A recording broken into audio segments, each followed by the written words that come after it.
Hello students. अब हम ज़रा कुछ स्पेलिंग के लिए बारे में आपको एक एग्ज़ाम में एक्सेस सवाल आ जाता है कि स्पेलिंग करेक्ट स्पेलिंग कौन से हैं, चूज़ द करेक्ट स्पेलिंग। उसके हवाले से आपने बात रखनी है और कुछ चीज़ें हैं मैं यहाँ शेयर करता हूँ, आप उसको वॉच कीजिएगा ताकि आपको क्लियर हो सके। तो नंबर 1 के तौर पर आप इसको याद रख सकते हैं कि स्पेलिंग जो है स्पेलिंग ड्रिल यानी स्पेलिंग की एक्सरसाइज प्रैक्टिस। स्पेलिंग याद करने के लिए आप इसको पार्ट्स में बदल लें। जो लफ्ज़ आपको मुश्किल लगता है उसे आप पार्ट्स बना लें। मेक पार्ट्स और कट द वर्ड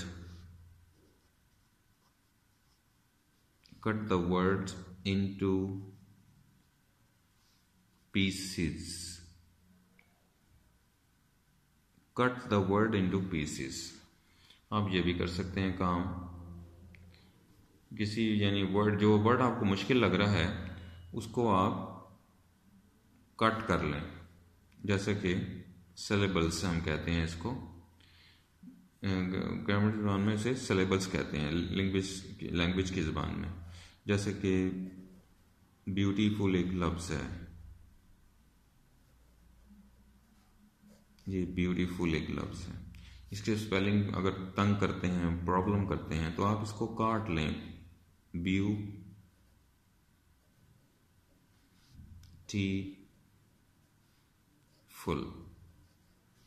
आप जब इसको डिवाइड कर लेंगे साउंड्स के अंदर तो फिर आप इसको याद करना शुरू कर दें कि ये ब्यू है, इसको लिख लें एक मरतबा। ये टी है, ये फुल है।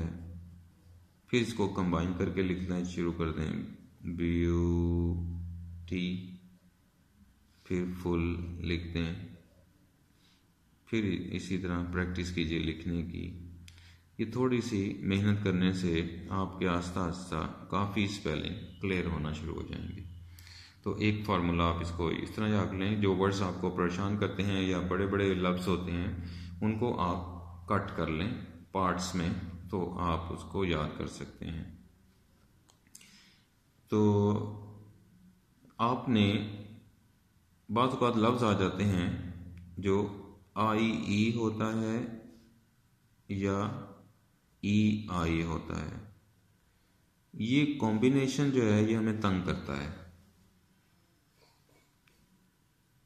ये वाला यानी ई के बाद आई ने आना होता है या ई से पहले आई ने आना होता है।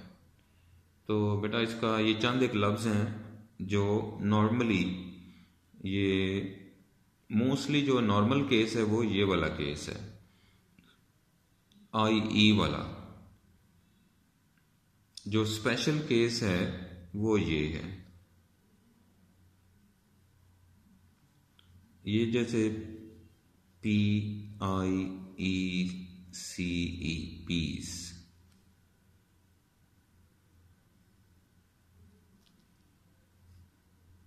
और इसे जिसे कहते हैं, इसी तरीके से जब आप जमा बना रहे होते हैं तो फिर भी IE आ रहा होता है। Skies, peace, skies. और कीज एक लफ्ज़ है लेकिन वहाँ पर वो नहीं आएगा। इसी ट्राइज जब आप टेंस इस्तेमाल करते हैं प्रेजेंट डेफिनेट का, तो ये भी ट्राइज। तो यानी इस तरह ये चीज़ें आ जाती हैं। जब वाई पर ख़त्म होती हैं तो आई आ जाता है। नॉर्मल केस ये वाला है, ये स्पेशल केस ये वाला है। कॉन्सीव एक लफ्ज़ होता है, वहाँ पर आई बाद में आता है। कॉन्सीव एक लफ्ज़ होता है, परसीव। इसी तरह ये इस तरह, ये बड़े स्पेशल वर्ड्स हैं, इन्हें आप वैसे याद कर लीजिए। कॉन्सीव, परसीव। लेकिन अब अचीव एक लफ्ज़ है, वो इधर आ जाएगा, IE पे आ जाएगा, अचीव, हासिल करना। तो ये चंद एक लफ्ज़ हैं, इन्हें आप प्रैक्टिस में लाइए और इनको, ये नॉर्मल होते हैं जो अमूमन हमें याद रहते हैं। ये आप इस तरह याद रखते जाइए, इस तरह आपको क्लियर होता जाएगा। ये आप और तलाश कर सकते हैं, बहुत सारे वर्ड हैं जो मैं सिर्फ इशारतन बात कर रहा हूँ, इसकी आप प्रैक्टिस कर सकते हैं। इनको आपने याद रखना, ये हमें कंफ्यूज कर देते हैं बाज़ औक़ात। नंबर 3 पे आप ये याद कर सकते हैं कि साइलेंट लेटर की थोड़ी सी प्रैक्टिस कीजिए। साइलेंट लेटर्स कहते हैं तकरीबन कोई अंदाजे के मुताबिक 150 वर्ड्स जो हैं, लेटर्स जो हैं ना, ये हमें साइलेंट लेटर्स के तौर पर नज़र आते हैं। 150 जो सिचुएशंस हैं, पोजीशंस हैं,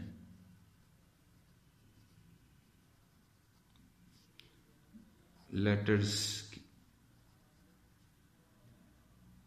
वहाँ पर हमें 150 तकरीबन ऐसे नज़र आते हैं जहाँ साइलेंस हो जाती है मुख्तलिफ वर्ड्स में, लेटर्स में। ये एक अंदाज़ा है, जस्ट हो सकता है इससे ज़्यादा भी हों, लेकिन मोस्टली ऐसा हो जाता है। तो कुछ मैं आपको शेयर कर देता हूँ, जैसे कि M और B किसी एंड पे आ रहा हो तो आपने B को साइलेंट कर देना है। इसी तरीके से GN या N और G इकट्ठा आ जाएगा तो आपने G को साइलेंट कर देना है, चाहे वो पहले आए या बाद में। इसी तरीके से शुरू में ऑड कॉम्बिनेशन आ जाते हैं, KN, PS और TS, सुनामी। तो इस तरह के जो ऑड कॉम्बिनेशन हैं, यानी शुरू में ही ऑड आ जाते हैं, तो उनका पहला वर्ड ही साइलेंट होना शुरू हो जाता है। जैसे कि नो, नो होता है, जैसा कि PS, साइको होता है एक लफ्ज़, अब ये साइको है। इसी तरीके से TS से सुनामी आप बनाते हैं, दिस इज। सो इस तरह ये साइलेंट हो जाते हैं लेटर्स। इसी तरीके से M और N का कॉम्बिनेशन एंड पे आपने देखना है, नज़र आएगा तो वो N साइलेंट हो जाएगा, जैसा कि होता है कॉलम, जैसा कि होता है डैम, जैसा कि होता है सोलम, SOLEMN, सोलम, ये M सोलम। तो ध्यान रखें, इस तरह ये एंड पे साइलेंट हो जाते हैं। इसी तरीके से D और G आ जाता है, ये यहाँ पर D साइलेंट हो जाएगा, तो ये नॉलेज में आ जाता है। ये कैम्ब्रिज में आ जाता है, यूनिवर्सिटी जो है। ये सिंपल एक जो लफ्ज़ बोला जाता है ब्रिज, वहाँ पर भी आ जाता है। तो DG जब भी आ जाएगा, ये D को साइलेंट कर रहा है, be careful, DG।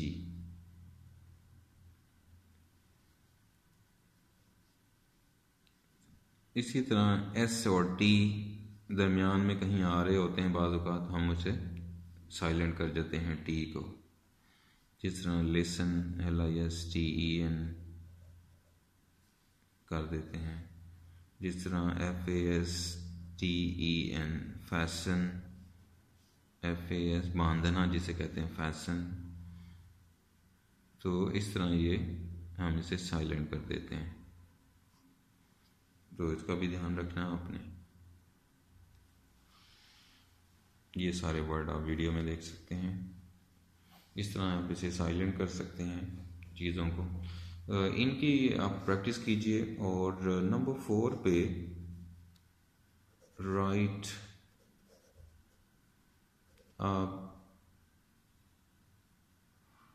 a page,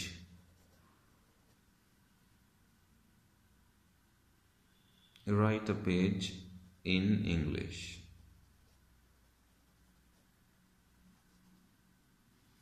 English में एक पेज लिखें, आप कॉपी भी कर सकते हैं उसे, right a page in English, यानी रोजाना, डेली आपने रोजाना एक पेज लिखना है और उसकी बस देख के कहीं से भी लिख सकते हैं। लेसन की कोई बुक पकड़ लें या कोई न्यूज़पेपर ले लें या कुछ और स्टोरी या नॉवल में से कोई एक पेज, बस कोई इंग्लिश होनी चाहिए।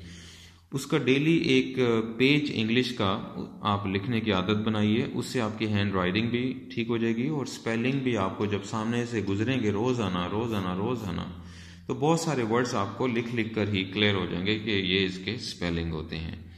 तो इस तरह ये आप इसकी ड्रिल कीजिए और देन आपको ये क्लियर होगा और क्या आप यानी इसकी प्रैक्टिस में रहें। और एक और अहम पॉइंट आपने याद रखना है,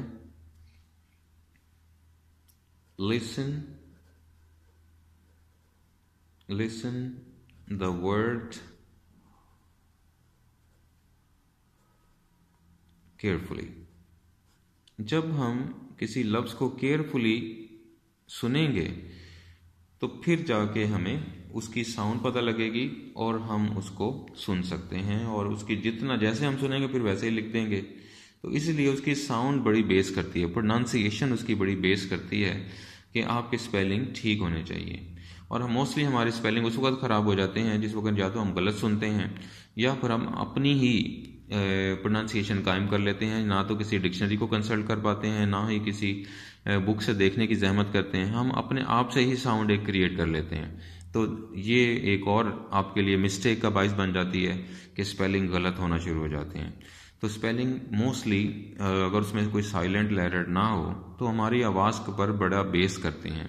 अगर एक बंदा कैट जो एक लफ्ज़ है कैट, उसको केट पढ़ना शुरू कर दे तो फिर आप क्या लिखेंगे, आप लिखेंगे CATE केट, क्योंकि आपने पढ़ रखा है रेट, आपने पढ़ रखा है मेट, तो आप इसको भी इससे भी जोड़ना शुरू कर देंगे, इस वर्ड को फिर उससे जोड़ना शुरू कर देंगे।